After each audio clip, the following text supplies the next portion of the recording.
Next nine news में आपका बहुत बहुत स्वागत है। मैं हूं आपके साथ अबरारुल हक रहमान। मेरा ख़ास प्रोग्राम मुद्दा आज का में बात करेंगे महाराष्ट्र की। दरअसल महाराष्ट्र में इस समय चुनाव आयोग के फैसले के बाद यह सीधे तौर पर कहा जा सकता है कि उद्धव ठाकरे सियासी हाशिए पर पहुंच गए।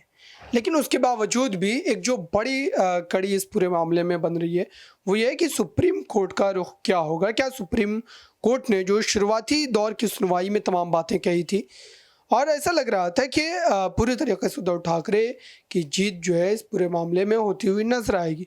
लेकिन जैसे जैसे ये सुनवाई आगे बढ़ती चली गई उसके बाद हरीश साल्वे, एकनाथ शिंदे के जो वकील हैं सुप्रीम कोर्ट में, उन्होंने भी इस पूरे मुद्दे को अच्छी तरीके से रखा और कपिल सिब्बल के जो द्वारा तमाम जो बातें रखी जा रही थी उसका बेहतरीन ढंग से उन्होंने जवाब भी दिया। अब कहा यह जा रहा है कि अगर महाराष्ट्र में फिर से एक बार उद्धव ठाकरे वापसी करना चाहते हैं तो उन्हें इस बात के लिए भी तैयार रहना चाहिए कि प्रदेश में जिस तरीके से एकनाथ शिंदे और भारतीय जनता पार्टी ने मिलकर उनके खिलाफ एक माहौल तैयार किया है और जिसकी वजह से लगातार कहीं ना कहीं जनता के बीच उनकी जो मौजूदगी थी वो भी ख़त्म हुई है।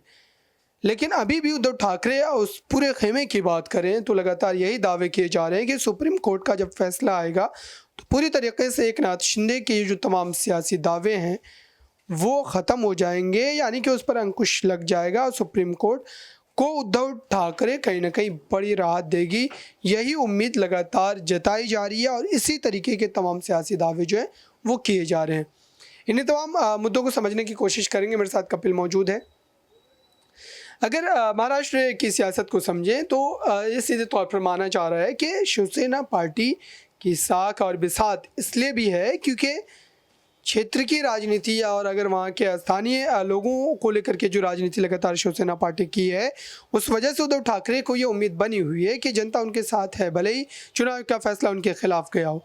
तो अब कोर्ट का रुख क्या हो सकता है? कोर्ट क्या वाकई उद्धव ठाकरे को कोई राहत दे पाएगा या फिर इसमें भी कहीं ना कहीं उद्धव ठाकरे के लिए कोई जो है परेशानी की ही बात आएगी सामने? देखिए, उद्धव ठाकरे की अगर बात करी जाए, शिवसेना पार्टी की बात करी जाए तो ये 80-20 जैसा फैसला हो सकता है। यानी कि 80% चांसेस ये हैं कि एकनाथ शिंदे के हक में ही फैसला जाता हुआ नजर आएगा। 20% अगर उम्मीद की जा रही है कि ये फैसला जो है वो उलट हो सकता है, उद्धव ठाकरे के समर्थन में ऐलान हो जाए। क्योंकि चुनाव आयोग की बात करी जाए तो सरकारी संस्था है, संवैधानिक रूप से चलती है। हालांकि उद्धव ठाकरे ने जिस तरीके का बयान दिया वो कोई भी पार्टी चुनने के बाद ऐसा बयान देता हुआ नजर आता। तो फिलहाल अगर पूरा मामला देखा जाए तो मुझे बिल्कुल उम्मीद ऐसी नहीं लगती कि उद्धव ठाकरे में के हक में कोई बड़ा ऐलान होगा।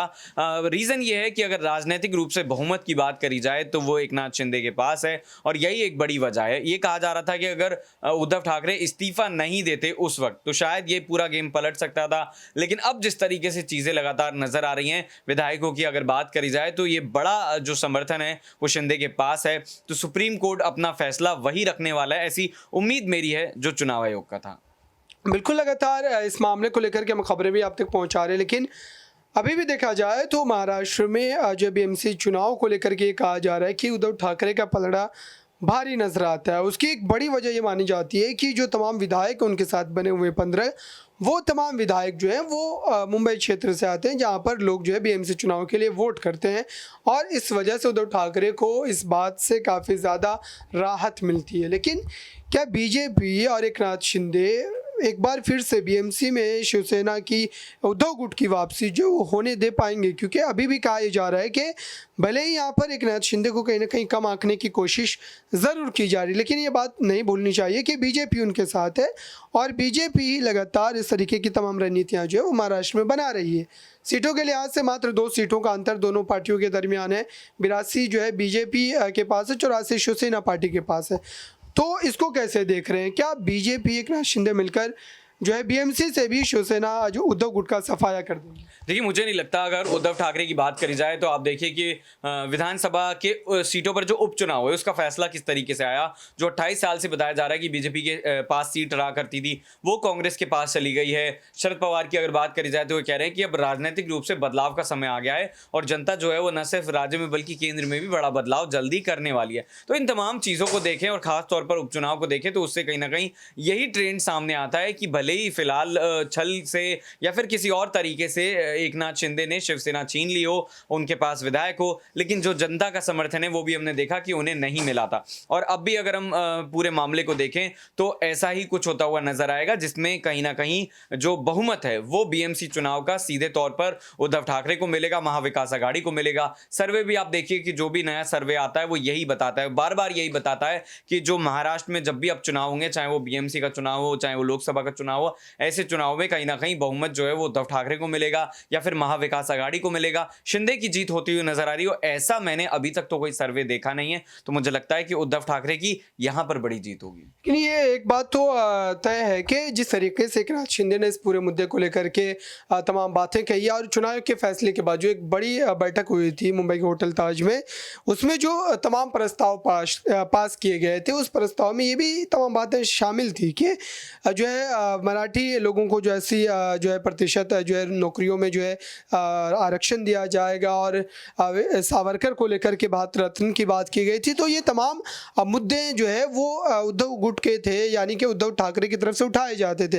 और सबसे पहली बार अगर किसी ने भारत रत्न की बात की थी सावरकर को लेकर के, वो उद्धव गुट के ही नेता थे, उन्होंने संसद में ये तमाम बातें उठाई थी। तो अब तो मुद्दों को भी कहीं ना कहीं छीना जा रहा है। तो फिर उद्धव ठाकरे के पास ऐसे क्या मुद्दे होंगे, क्योंकि माना जा रहा है कि एकनाथ शिंदे गुट पार्टी के साथ साथ उनसे तमाम मुद्दे भी छीन रहा है और ऐसे में उद्धव ठाकरे के पास कोई मुद्दे नहीं बचेंगे जिसको लेकर के लगातार वो लगभग 50-60 वर्षों से जो राजनीति करते चले आ रहे हैं। तो ऐसे में क्या माना जाए कि एकनाथ शिंदे इसमें सफल हो पाएंगे और क्या जनता का भरोसा जीत पाएंगे? देखिए, उद्धव ठाकरे को लेकर आपने जो सवाल किया है कौन सा मुद्दा होगा, सबसे बड़ा मुद्दा तो यही है ना कि सरकार जहां पर बीजेपी होती है, जब केंद्र में होती है तो ये चाहती है कि राज्य में ज्यादा से ज्यादा जगह पर सरकार बने। और ऐसे में लगातार ये भी देखने को मिल रहा है कि वो सरकार गिरा देती है, यानी कि मैंडेट जो है वो जनता कांग्रेस को दे रही है, मान लीजिए किसी और सरकार को दे रही है, और रातों रात जो है वो बीजेपी विधायक खरीद लेती है, जोड़ तोड़ की राजनीति करती है और सरकार बना लेती है। कर्नाटका में हमने यही देखा, हमने मध्य प्रदेश में कुछ इसी तरह की चीजें देखी, हमने महाराष्ट्र में देखी। तो ये सबसे बड़ा मुद्दा है जिसको लेकर उद्धव ठाकरे ने राहुल गांधी के समर्थन में भी बयान दिया था, अरविंद केजरीवाल भी वहां पर मिलने पहुंचते हैं। तो साफ तौर पर ये माना जा सकता है कि एकनाथ शिंदे के पास भी ऐसे कोई बहुत बड़े मुद्दे नहीं है। वो भी लगातार ये कहते हैं कि हम हिंदुत्व को लेकर जो है वो आगे बढ़ते हुए नजर आएंगे। तो हिंदुत्व की लड़ाई जो है वो क्या एक ऐसी लड़ाई है जो सबसे ज्यादा जरूरी है, जब हम देख रहे हैं कि बेरोजगारी बढ़ रही है, करप्शन बढ़ रहा है, बहुत सारे ऐसे तमाम मुद्दे हैं। तो मुझे लगता है कि सबसे पहला मुद्दा ये होगा कि बीजेपी जो है वो काम नहीं करना चाहती है, वो जोड़ तोड़ की राजनीति करना चाहती है। और तमाम अगर मुद्दों की बात करी जाए तो महाराष्ट्र में हमने देखा कि तमाम जो बड़े प्रोजेक्ट्स थे वो आने वाले थे, लेकिन वो नहीं आते हैं, गुजरात को दे दिए जाते हैं। इसको लेकर उद्धव ठाकरे और आदित्य ठाकरे दोनों ये कहते हैं कि जिस तरीके से हमारी सरकार थी तब परियोजनाएं महाराष्ट्र के अंदर एक एक करके आ रही थी और अब एक एक करके जो है वो वापस जा रही हैं। तो कहीं ना कहीं जिस तरीके से चीजें सामने आ रही हैं, मुझे लग रहा है कि उद्धव ठाकरे के पास अभी बहुत सारे ऐसे मुद्दे हैं जो बाहर आने बाकी हैं, यानी कि हो सकता है कि उन्होंने सोच कर रखा हो कि इन मुद्दों पर मैं चुनाव लड़ूंगा जब चुनाव की तारीखों का ऐलान हो जाएगा। बीएमसी चुनाव को लेकर चर्चाएं लगातार जारी हैं, लेकिन तारीखों का ऐलान अभी भी नहीं हुआ है। बहुत बहुत शुक्रिया इन तमाम सवालों का जवाब देने के लिए। तो ये एक महाराष्ट्र की पूरी स्थिति थी और जाहिर सी बात है कि उद्धव ठाकरे के लिए एक बड़ी परेशानी का सबब आप ये भी कह सकते हैं कि जिस तरीके से एकनाथ शिंदे को भारतीय जनता पार्टी का साथ मिल रहा है, उस तरीके से उद्धव गुट को जो है किसी जो है विपक्षी दल का साथ नहीं मिल रहा है। क्योंकि जिस तरीके से शरद पवार ने अपनी तमाम बातें रखी थी, उन्होंने सीधे तौर पर कहा था कि शिवसेना पार्टी के नाम और चुनाव चिन्ह से उन्हें कोई मतलब नहीं है, इस पूरे मुद्दे में वो पढ़ना भी नहीं चाहते। हालांकि शरद पवार की बदौलत ही महाराष्ट्र में जो है नई सत्ता का गठन हुआ था, एमवीए का गठन हुआ था। तो अब देखते हैं कि कोर्ट के फैसले के बाद क्या बदलाव महाराष्ट्र में होते नजर आते हैं। इस खास रिपोर्ट में बस इतना ही। देखते रहिए ताज़ा तरीन खबरों के लिए नेक्स्ट 9 न्यूज़ को। धन्यवाद।